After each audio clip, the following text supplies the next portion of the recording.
I'm super excited to introduce you guys to the first episode of the Flow With Cheryl podcast.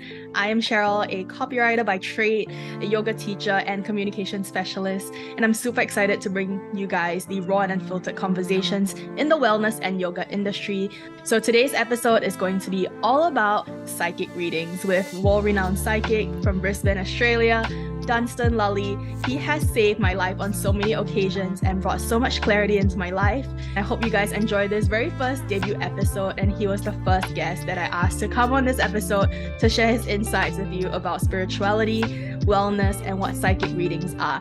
Likely will be a part 2, but I hope you guys enjoyed this episode and I'm super excited for you guys. I am super excited. Joining me today from Brisbane, I'm honored to have him on the very first episode of the Flow With Cheryl podcast to share insights about one of the most unfiltered topics and one of the most unspoken topics about how psychic readings have elevated the wellness industry and how it's shaped the yoga industry and some of our own insights and personal experiences. So welcome, Dunston. I'm so excited to have you here.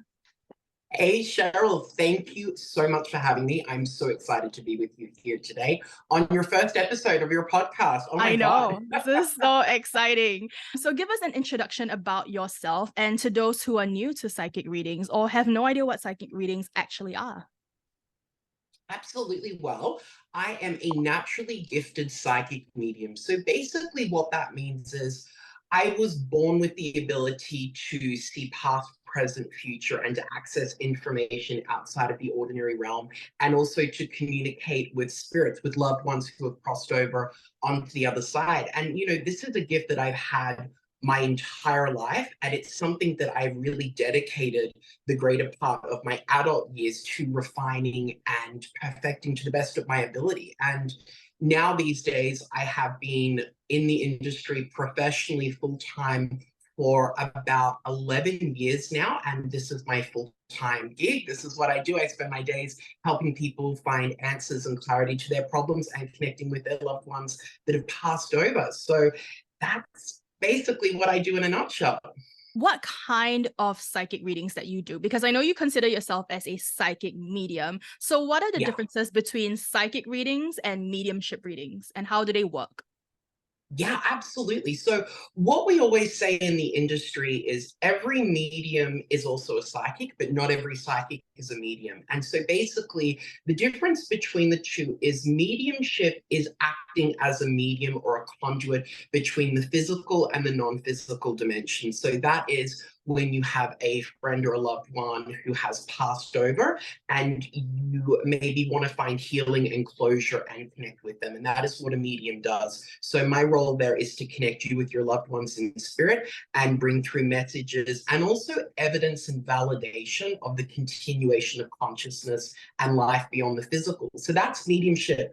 When it comes to psychic is connecting with energy and information that may pertain to a person's past, their present, or their future, and being able to reveal that information to them in a way that provides context and guidance to where they are in their life at the moment, and maybe some of the challenges and questions that they're currently facing as well. So for a psychic reading, so obviously I've had multiple psychic readings with you, and people always say, is for people who are not in the spiritual field, people always speculate and ask, what exactly is energy, and what is this woo-woo thing that we call energy? How does it exist around us? So my question to you is, how do you pick up the energy around people, and what are some of the key things that you look out for in a first psychic reading if somebody's completely new to this? Yeah, absolutely. So I think we are alive right now at a really exciting time where science and quantum physics is really starting to catch up with what spirituality has been talking about for thousands of years. And that is the fact that everything is energy. So when people say to me, what is energy? Because, it can sound very woo-woo. Well, really everything on a subatomic level is made out of particles, and particles are made out of atoms and neurons. And you go further and further and further down in the microscope and you end up with indivisible white light. And that's energy in its purest form. And we're all energy. We're all made up of energy, and everything is made up of energy. And so my role as a psychic within the context of a psychic reading and also mediumship as well, is to connect in with the energy. And I would kind of like to use the analogy of an old-fashioned radio. If you remember those old radios where you would turn the knob, the little knob, and you would try and kind of like get it to a specific, maybe 97.5 FM or something like that, and you would get it close enough, and once you got it smack on, you would hear the music and you would hear the dialogue. How and the like talking singing bowls clearly. would actually work when you go for a sound healing session? Because I know, Dunston, that you're not new to you've practiced yoga yourself, and you've also had different modalities living in Australia of practicing yoga. So in that sense, it's kind of when you hear singing bowls, when they vibrate, it's kind of on that frequency. So I always tell people that energy is all around us, depending on how we feel, what we're doing. If we're nervous, if we're ungrounded, if we're angry, this is all something that can be felt. Now, how do you tell, because you do primarily a lot of your readings on Zoom, like what we're doing now, how do you detect somebody's energy? And also, how accurate is it versus in person and on Zoom? Absolutely. I love that question. So, in the very early days of my career, the majority of my work for a period of time was done face to face. And then, very, very, very early on, it was about the year 2000, at the end of 2012, I got a message from my spirit guides, and they were very clear with this. And they're the team that I work with to gain access to information and to help me connect with loved ones in spirit when I'm doing a reading. My guides came in and said to me very clearly that I was to step back from doing face-to-face work and to focus on working via a distance, on the phone, over the internet. And their message for me was that I was going to connect with and reach people all over the world. And there would come a time when that would be the only way that people would be able to connect for readings. I had no idea many years later COVID was going to happen and shut the whole world down. So I was very lucky because I had built my business from the very beginning in a way where I had access to a global clientele because of the internet and social media. And so when COVID happened, for example, my business structure didn't really change that much. The limited clients that I was seeing face to face all came on board over to Zoom with the majority of my other clients, and things continued to go that way. But the question that you've asked, I love, because people at the time who were used to getting face-to-face readings with me said, well, I don't know about this Zoom thing. How the hell do you do a reading through Zoom? How is this going to work? And what I always explain to people is, as a psychic medium, I connect in with energy and I work with spirit and spirit guides. When it comes to the way that I am able to connect with clients and the way that I connect with energy and spirit, really. So for me, when it comes to my work and connecting with people's energy and also their loved ones in spirit, that is something that I'm very, very, very fortunate to be able to do from a distance. And it really doesn't matter if that person is on the other side of the world or whether they're sitting in front of me, because when I'm connecting with energy and spirit and consciousness, those things are not limited to time and space. So there's no restriction for me there on that level. To be quite honest, I actually find that a reading over Zoom can be more accurate. And I'll tell you why. Because when somebody is sitting in front of me and maybe they're really nervous, I can feel their nervousness. Now, yeah, I can still feel it when it's through a Zoom, but when they're sitting in front of me, it's definitely a lot more pronounced. And sometimes that can actually get in the way of the energy and the information coming through really clearly. And so the other thing that I like about Zoom and doing readings from a distance is some people don't want to have their camera on. They don't want me to see them. And so I can do a reading without having to see somebody as well. And that can be really great too, because when somebody is sitting in front of you, there are obviously things about their appearance that give away a little bit about who they are. You know, are they wearing a lot of gold jewelry? Well, you know, they've obviously got money, they're doing well for themselves. I mean, I think that you can gather a lot of information by looking at a person. So I am really blessed in the sense that I can even do a reading for somebody through an email without even having to see them or hear their voice. So that's what I find really cool about being able to work with energy and spirit, because I can work with anyone anywhere. And it's not necessarily to say that you're judging somebody, because obviously when you present yourself in front of the world, that's what you're giving out to people. That that in itself is energy. When you go to a yoga class, when you show up, when you are present in itself, that is energy. And I think a lot of people, I think I've had a reading with you where we had done voice note readings because I couldn't make it to a Zoom session. And there's so many modalities of how readings can be conducted, because you do TikTok readings and you do Instagram live readings. So what are some of the other modalities that you do readings by besides voice notes? Yeah, absolutely. Well, I love social media. I mean, I have a love-hate relationship with social media.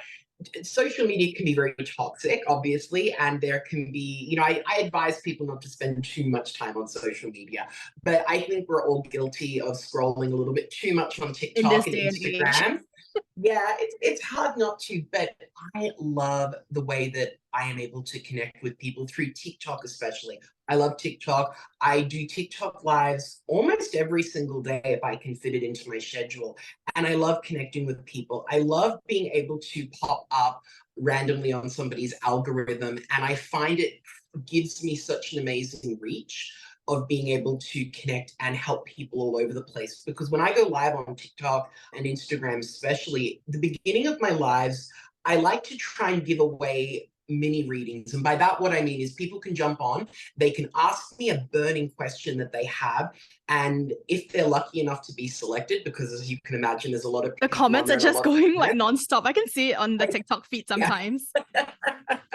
But if they're lucky to be selected, and really it's my guides that do the work, they're the ones that kind of highlight the messages that they want me to answer. But I love doing that. I love at the beginning of every live being able to connect with people. And for me, it's about giving something away. It's about being able to help people that maybe are not in a position to book a reading, or maybe they just don't need a reading. They just have one burning question. So I love TikTok and also Instagram for just being able to go live and connect with people in real time and have fun with it as well. Because I believe that spirituality should be fun. It shouldn't be so Shouldn't be tied to a serious. religion as well, because I also feel like, people always say, do I have to be a certain religion to practice yoga? And of course, yoga is drawn in the practice of Buddhism and so many other modalities.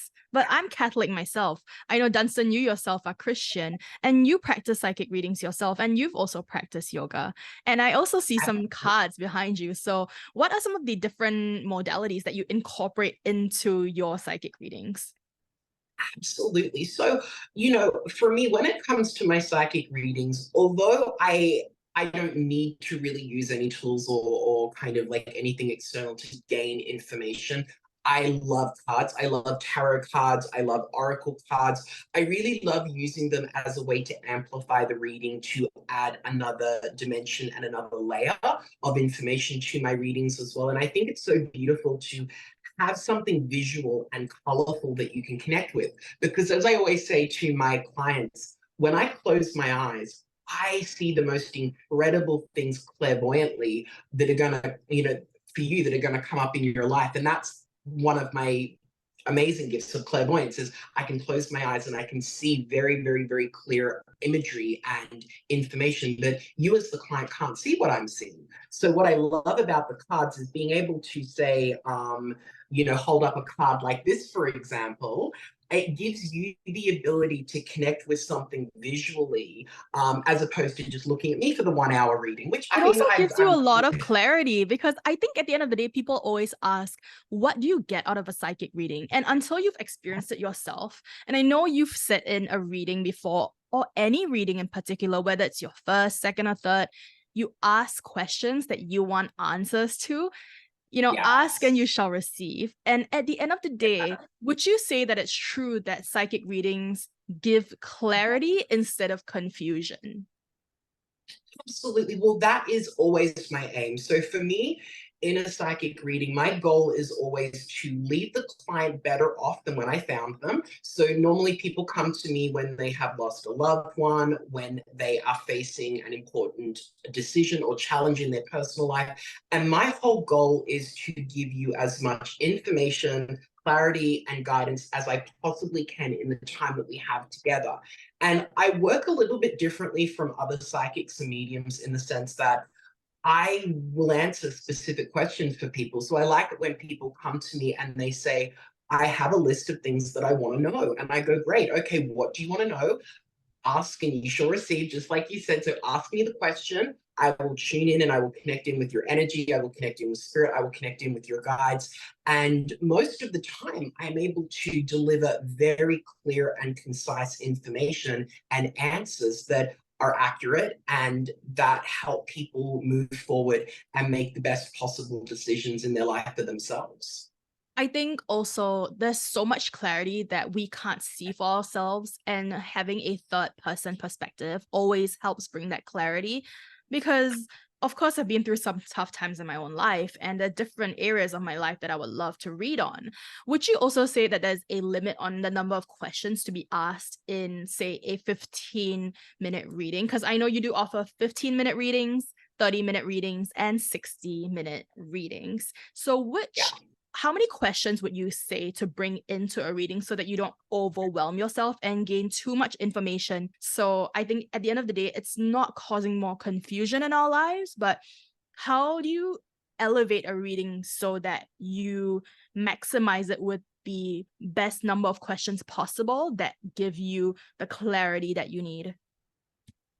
Yeah, well, I think it's a really good question. I feel that it's very individual. I mean, of course, it depends if somebody's coming to connect with a loved one that's crossed over. Generally, 30 to 60 minutes is a good amount of time to facilitate that. When people are coming for a psychic reading and they have questions in their personal life, I'm a big believer of sticking to what is relevant and sticking to what is important.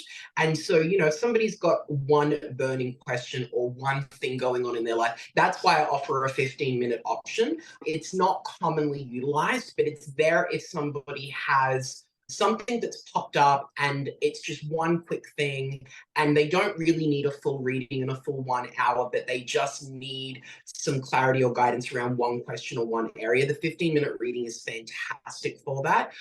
When we're looking at a situation where we want more depth and more information, I always think that, for say, 2 to 3 questions, I think, a half-hour reading is really great because it gives us that time to look at those aspects and go into them in detail. And I think an hour is really great for a snapshot of your whole life. So where you're at the moment. So your relationships, your well-being, your career, money, all of those kind of things moving forward. So I really think it's up to the person and what they're kind of looking for. Yeah, that's incredible. Because I've also had topics such as yoga that have come up for me because yoga is a huge part of my life. And being in Singapore, it's one of those things. I've grown up in Australia myself, having lived in Adelaide before for university. And I find that the biggest difference between Singapore and Australia, which I'm going to draw parallels from, is that the yoga industry in Singapore is so heavily saturated. Now, Singapore is a fast-paced society compared to Hong Kong, where I just returned from holiday. Now, the difference is people go for a workout rather than a work in, because at the end of the day, we all know yoga is a mind-body connection. How you feel in the beginning meditation of class and the end of shavasana, and how you really are able to keep the monkey mind at bay. So my personal experience in yoga in Singapore is that it's very heavily saturated. There is very little space for you to really feel and breathe. It's just about getting in the workout, get out of a studio, and done deal.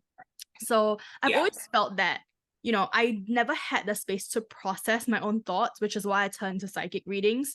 And it's impossible to process all these things in a 60-minute class sometimes. So I want to know what your personal experience is in Australia. I have done classes such as Bikram and power living in Australia and Melbourne, but I find that in cities like Brisbane, Australia, Melbourne, Sydney, it's a lot more chill. There's more focus on facilitating conversations, giving yourself the time to slowly enter into yoga class and process these things. So my question is to you, what is your personal experience with yoga and how has it influenced your life and your practice?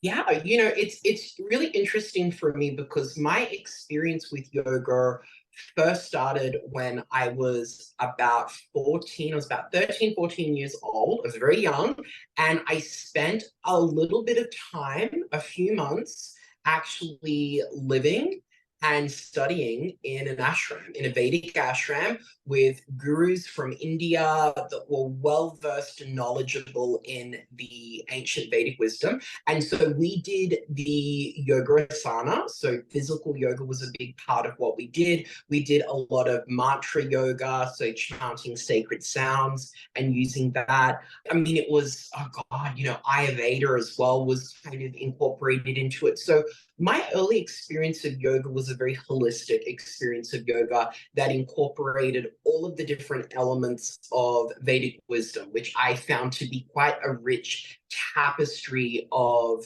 practical and pragmatic tools and techniques that I could use to connect with myself and connect with the cosmos, if you want to put it in a bigger, kind of frame it in a bigger way like that too. In recent years, in the past, like probably 10 years for me here in Australia as an adult, I've been to a few different yoga studios, and I mean, everywhere has a different vibe. You go to some places that are more formal and more strict and more heavy duty, where everybody can put their legs over their head and do really wild Exactly. things like AKA that, which is so Ashtangis, I'm cool. looking at you. Yeah, exactly. And in a class like that, I will normally position my yoga mat right at the back. So if I end up falling over, which I probably will, I'm not going to make too much of a scene in front of everyone. But I've gone to classes like that. And then I've gone to much more relaxed classes that are more like yin yoga, more relaxation kind of focused, and more, I guess you would call it more beginner friendly. And those classes I've quite enjoyed, but it's interesting because there's such an interesting landscape, I think, in Australia when it comes to the yoga world. And one of the things that I've noticed is I think that having such an authentic experience of Vedic wisdom so early on in my life, it's been interesting going to a lot of yoga studios where they have aspects and elements of Vedic Indian culture and other elements that are more Western exercise, kind of general wellness focused. And it's interesting, the merging of those two worlds, I would say. I think it's also interesting because a lot of the times in yoga classes, be it in Singapore or Australia, you realize that the teachers actually talk very little about yogic wisdom or yoga philosophy in general, drawing from the Bhagavad Gita or the Patanjali Sutras of yoga. And a lot of the times where you draw wisdom from yoga is actually from your own personal practice, your own personal meditation, or maybe even from a psychic medium, because drawing from spiritual and yoga experience, I think a lot of the times we focus so much on getting the work out, which I think across the board over the globe, that's been the case, because where do we have the time and the space in a small space to be able to move? At the end of the day, you go to a vinyasa flow class or a hot class. Every single class, be it hatha, vinyasa, ashtanga, is a workout. But I think the work in really starts when you dive deep into yourself, be it in a psychic reading, be it in therapy, when you do your own inner work and own inner healing. I think that a lot of the times is where, diving deep into knowing more about yourself. Because think about it, like in a psychic reading, you know so much about yourself. Obviously, here you are as a person, you're asking these questions, but suddenly a new layer is peeled back of an onion and revealed that you have no idea. And having somebody else tell you this from a third perspective allows you to reflect deeper. And that for me has helped a lot in my personal practice. And I think framing it from a psychic perspective allows you to peel back so much layers. And how deep are you actually able to go in a psychic reading? Yeah, it's a really good question. So for me, I mean, to answer that question, how deep can we go in a psychic reading? I mean, for me, I've done readings where, I've gone right into people's past lives. And, so I mean, when we talk about deep, I've gone deep, very deep on many occasions. But the way that I like to look at it is I think that, a psychic reading, when it's like a question and answer style session where people are wanting, guidance on life questions, I think those kind of readings for me are not just an opportunity to get answers and insight, but it's also an opportunity to inspect, where are we at the moment? Where have we come from? Where are we at? Where do we want to be? And the choices that we're making, the decisions that we're making, is that conducive with the outcomes that we are desiring? And if not, if maybe there's a block, maybe there's an issue, maybe we're off course, where is it and how can we get back on course? And I always like to think that any good wellness session, whether it be a psychic reading, whether it be visiting a life coach or working with a sound healer,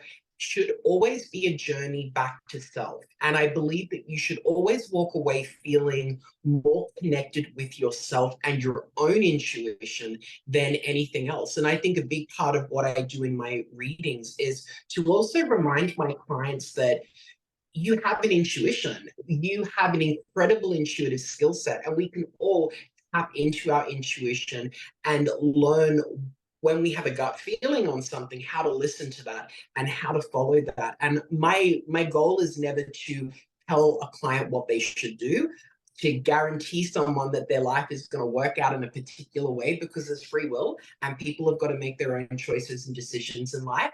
But my job is to really remind you of who you are and where it is that you want to go, and get to the root of what you need to do to get there. And I think that should always be uplifting. It should always be inspiring. And you should always walk away from that, exactly like a good yoga class. You should always walk away feeling spiritually refreshed with a new outlook on challenging circumstances. I think that's also true because having personally experienced yoga myself, when a situation feels right or not to stay in a toxic situation, because I think a lot of the times people always like to tell us, do this and do that. We go to teachers because of the whole experience of learning from them. But I think also, if you disagree with somebody else's opinion, you don't have to take it fully, but maybe say, hey, this is my take on yoga. I don't really have to agree with you.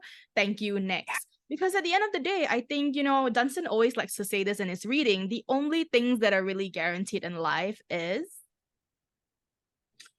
old age. Oh, sorry, well, not old age, taxes and death.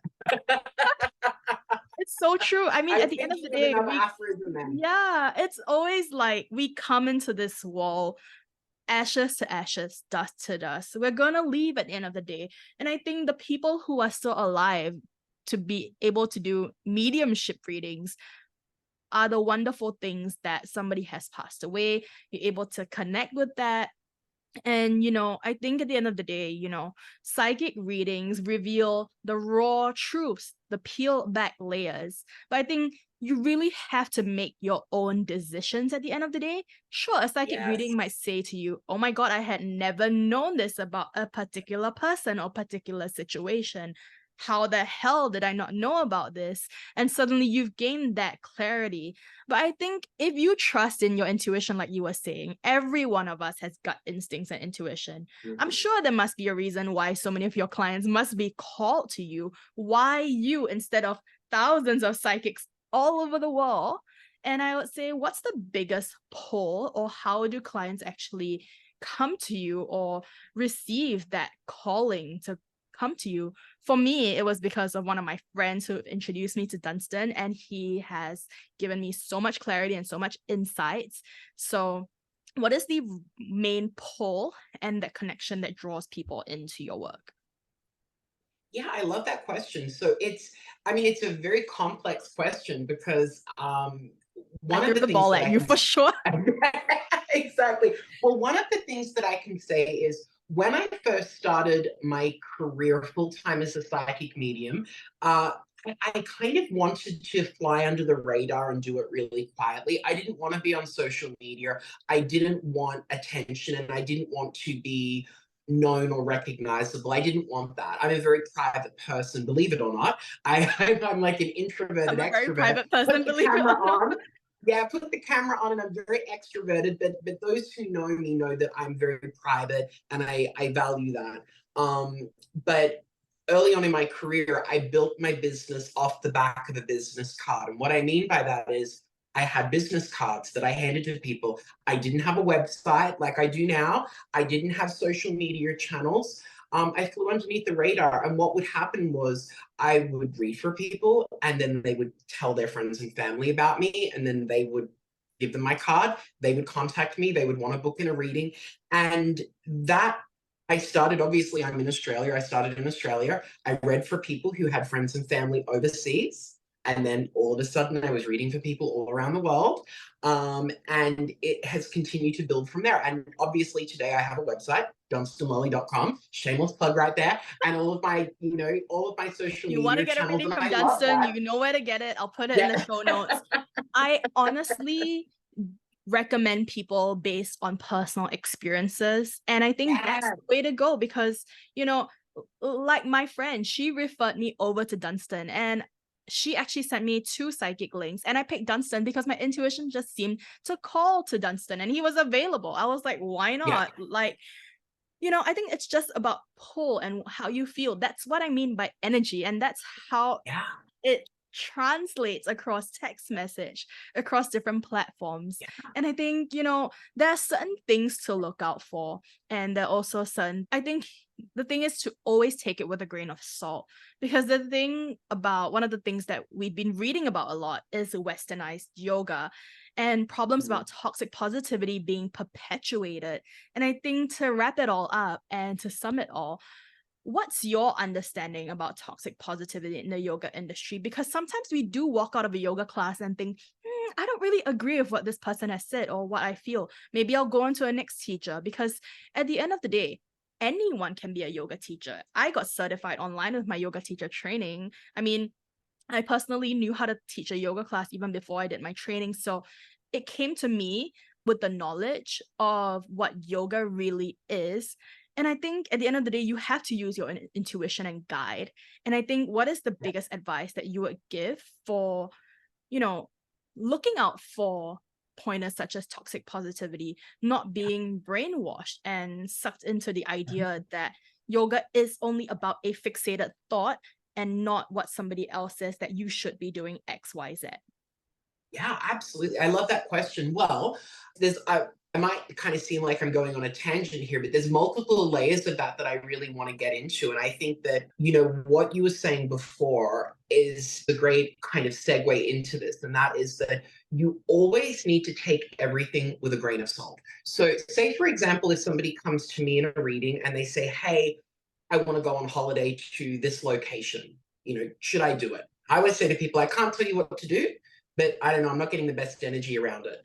They might take what I say with a grain of salt and go, well, you know what? I disagree. I'm going to do it anyway. And then they always message me back and they go, oh, it was miserable. You were right. I should have listened. But here's the thing, right?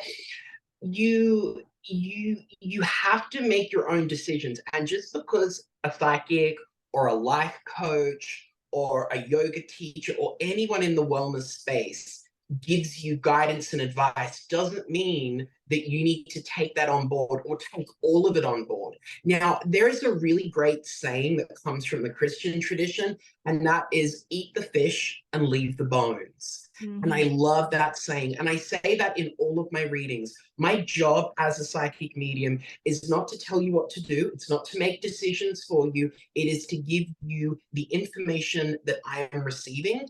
And hopefully that information is going to give you clarity and insights and understanding. But if anything comes through, if anything comes up that doesn't feel right, doesn't fit, doesn't make sense, whatever, I don't care, whatever it is, anything that you just don't like the feeling of, leave it there. You don't have to put it on your plate. It's Take what like you going to a will, buffet. nobody's forced it to you. You chose to come to a psychic medium at the end of the day to receive the answers, and nobody's forced you because the truth is presented in front of you from an external perspective. And if you don't believe a psychic medium, if you ask somebody else and they're giving you the same answer, I mean, proof is in the pudding, right? That's exactly right. And it's like anything. It's like when you go to any, well-respected and trained professional for advice, whether it be a doctor, a lawyer, a life coach, or anything in any industry, really, right? They're going to give you their advice based on what they are compiling together as the best analysis of the situation or the best way forward. But you always have free will as to whether you want to take that on board, whether you don't, whether you want to take some of it on board. But this comes down to a really interesting point, and that is your personal spiritual sovereignty. Okay. Now, as spiritual beings, as souls, you do not have to answer to anyone or anything except for the universe, God, source, whatever word you want to put to that. I believe in a higher power. It's a big part of my work and what I do. But I think at the end of the day that there is something bigger than us. And that is what we are accountable to. We are accountable to ourselves, and we are accountable to that bigger force, that bigger reality, right? But at the end of the day, you're not accountable to doing or taking advice from anyone in the wellness space because you put them on a pedestal. And I think this is a really big point that I'm very passionate about talking about, is that just because somebody gives you any kind of recommendation, whether it be, again, in a yoga class, a life coaching, whatever, it doesn't really matter. But you always have to walk away and ask yourself, does it feel right? Does it feel true? And do I want to implement this? Because I think when we start listening or following anybody in the wellness space blindly and going against our intuition and implementing things that don't feel right, but we're doing it because somebody's telling us to, that is when we get off course. I think when you put somebody on a pedestal and you think of somebody as a yoga teacher or a wellness provider, you put them on a pedestal and say, this is the job that you've come to provide me to do. And a yoga teacher, you should be holding yourself to a higher standard. I mean, we're not all perfect. We can't all be, in a professional setting, we put on a mask. I mean, I hate to say it, but every one of us wears a mask. Whether you choose to go to a yoga class, whether you choose to book a psychic reading, I think at the end of the day, we have to ask ourselves that we came to somebody for an experience. We decided, we made a choice. And I think the answers that we sometimes cannot accept is the truth that's right in front of us. Like you were saying, the universe, the higher power. I think, like I was saying before, in yoga classes, we always think that, oh, I have to be a certain religion. If I'm Catholic, can I attend a yoga class? Look, I'm Christian, I'm Catholic. And, I think what we believe in is the universe, whatever we believe in, Buddhism, Taoism, whether we're a free thinker, Christian, Catholic, it's all the universe. That is the higher power. And I think that's the one thing I've come to realize in my own yoga journey, is that whatever we believe in, spirit, like Dunston says, what he's calling upon, it's whatever higher power that he's calling upon, or whatever energy guidance that we receive in, or whatever religion that we believe to, that in itself is the universe. Because the universe, the word universe, is so universal. It literally speaks for itself. It doesn't pinpoint to a certain word or a certain being that we have to respect. And I think at the end of the day, these are choices that, yes, I'm speaking to Dunston today. You can make a choice yourself today, whether you want to book a reading, whether you want to listen to this podcast, whether you believe in it, take what you will. I think at the end of the day, this is knowledge. This is unfiltered conversations. This is a very new era that we've stepped into.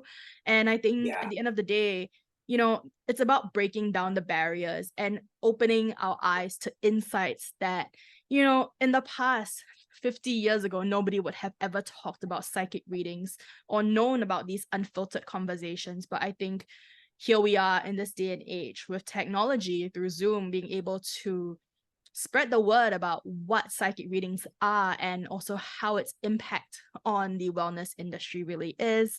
And I'm so excited because, I mean, take what you will from this podcast, but I do believe in psychic readings, especially if you're going through a rough time in life and you need a lot of clarity, because I know that Dunston has, like, hands up, really, like, saved my ass on, like, so many times. And I think you have to feel called, you have to feel ready to do a psychic reading. And I think, to sum it all up, what is the biggest tip that you would say to people listening to this who've heard of psychic readings but are not sure on when to actually start their journey? Yeah. Well, I think when it comes to, I always say this, when it comes to psychic readings, the most important thing is to find a genuine psychic to begin with, because unfortunately, there are a lot of people online and out there who I wouldn't fit the bill of a genuine psychic. And so I think, like anything, people need to have good consumer skills. I'm a big believer of word of mouth. Talk to your friends and family. Find somebody who has had a great experience, a positive experience, and you can, because if you trust this person, if it's a good friend and family member and they say, I've been to this person and they were accurate, they were spot on, then you can trust that. Because these days, especially online, you can read the most incredible glowing reviews, but you don't know if the psychic wrote them Hey, themselves, even and reviews had are people fake post them off. themselves too. Social proof can be easily typed up on. AI can fake everything for you. Yeah, exactly. So I think you need to be careful. I think even in the days of looking online and finding a psychic medium online, you need to be careful. Just because somebody's got an amazing website and their testimonials look great and everything looks fantastic Dunston doesn't mean has that's like what so you're going many to. fake accounts on like TikTok. Oh my god, I can't Well, even. that's another thing altogether. So I've had to, and not just me, but many well-known psychics and mediums have had to deal with the problem of impersonators copying our accounts and our photos and our names, and they create these fake accounts and they message people, and they say, hey, I've got a message from you, send Horrible. me $100 to my PayPal account, and then the person sends the money and then they What is block them and what they've is lost that? What their is money. that email called again? That the princess email. Oh my gosh. Oh, I can't even remember, but Oh, it's it's been like insane. I princess think, voodoo doll, or like some email that Dunstan was like telling me about. Oh my goodness. yeah, it was insane.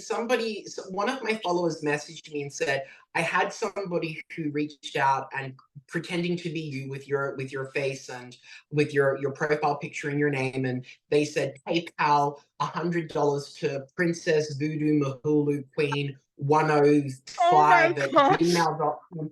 And I remember just saying, like, I mean, obviously, I'm Dunston Lully. I'm not Princess Voodoo Queen. It's like, this is the crazy stuff that's going on online. So I will say to people, be careful. My goal coming on your podcast today isn't to convince people that are skeptics to believe in psychics and mediums. I don't care whether people believe or they don't believe. That's not my agenda. Um, Really, my goal is to just raise awareness that, one, there are really good, genuine psychic mediums out there. I consider myself to be one of them. But if you're going to connect with any psychic or medium, do your due diligence, have good consumer skills, go off real life reviews from people that you know. I think that is very important. Use your Um, intuition. At the end of the day, it's all Use about intuition. intuition. Yeah, and go into a psychic reading with an open mind. Don't go in trying to run an agenda. Go in with an open mind and an open heart. And two, remember that a psychic reading or a mediumship reading, like anything else in the wellness industry, is there to uplift and it is there to inspire and to help you move forward. It To is not educate and there, inform you at the end of the day. and it's not a substitute for taking personal responsibility. So if you have a decision, don't go to a psychic because you want them to tell you what you should do, because that's not our job. And also, I don't recommend anybody goes to a psychic if they are, or a psychic or a medium, if they are, in a really bad place. If you're having a breakdown mentally, you need a therapist, you need a psychologist, you need a doctor. Remember that we're not psychologists, we're not doctors, we're psychics and mediums. So I always recommend that people come in a good, clear state of mind. Don't get reliant on readings and psychics. Get reliant on using your intuition. Learn how to connect with your instincts, because once you do that, you don't need to come to someone like me for answers and guidance. You can find that yourself. And I'm all about getting people to connect in with themselves and to connect in with their intuition. And I mean, hey, people like me, we're here to help when a loved one passes away and you need healing and closure, when you want some guidance in life in general. But I think, like anything in the wellness space, be empowered, feel good. don't give away your personal sovereignty to anybody. That's not what it's about. That's Like not what doing too much spirituality is of about. something always can do more harm than good. I think at the end of the day, yoga, sound healing, psychic readings are a bridge in the gap between our own healing journey and finding the path within, because that is something that you can't find in a yoga class. If you're expecting to find 60 minutes of grounding, I'm 100% sure that you will find that physically, but you will not feel that mentally. The number of times I've walked out of a yoga class thinking, oh my God, I wish I hadn't gone to that class. Why do I not feel right? And sometimes I do. I think that's where bridging the gap between psychic readings comes in. And I think that's where it has helped everyone see so much clarity. And I think at the end of the day, using your own due diligence, but it's like at the end of the day, what are you really getting? What is the insights that you're really getting? And I think, of course, I called Dunston onto my podcast for a reason, because he has read for me, he's known me, and we both agreed to do this in one of our readings. Of course. Psychic readings, people are going like, woo woo, this is a topic that I've never really heard about. Probably everyone on here listening to this podcast has no idea what it is. But I think we are spreading awareness, we are spreading knowledge. And if you feel called, yeah, why not? So I love this conversation so much. Probably going to be a part 2. You probably have no idea. I really have no idea either. Because to be honest, these conversations can go on for like hours and hours and hours. But I will leave Dunston's contact in the show notes below. If you have any questions, I'm going to leave Dunston's social media handle. And I know he did a plug just now, but if you want to get a reading from Dunston, where's the best way to contact you on? Yeah, the best way is really just to go to my website, which is www.dunstonlully.com. That's spelled DUNSTONLULLY.com. So just my first name, last name.com. That's the best way to reach me. All of my services are bookable through my website. Yeah, it's not some princess voodoo doll like website, okay? Like No, that's like no, ridiculous. I know. Thank you so much for coming onto this podcast. If you liked it, leave us your reviews down below or reach out to us on any of our social medias. And this is probably one of the most exciting episodes that I've had in a very long time, or maybe my first. Yeah, this is my first episode, and it's about yoga and psychic readings. It's one of those topics that really hit home for me, especially on my own healing journey, and I'm really, really excited about this. So thank you so much, Dunston. And yeah, if you have any questions, send us a message on our personal platforms or our websites and emails. And yeah, I can't wait for you guys to watch this episode, and hopefully Dunston will come on in a second episode for us. Yes. I love it. Thank you, Dunston. Okay, bye.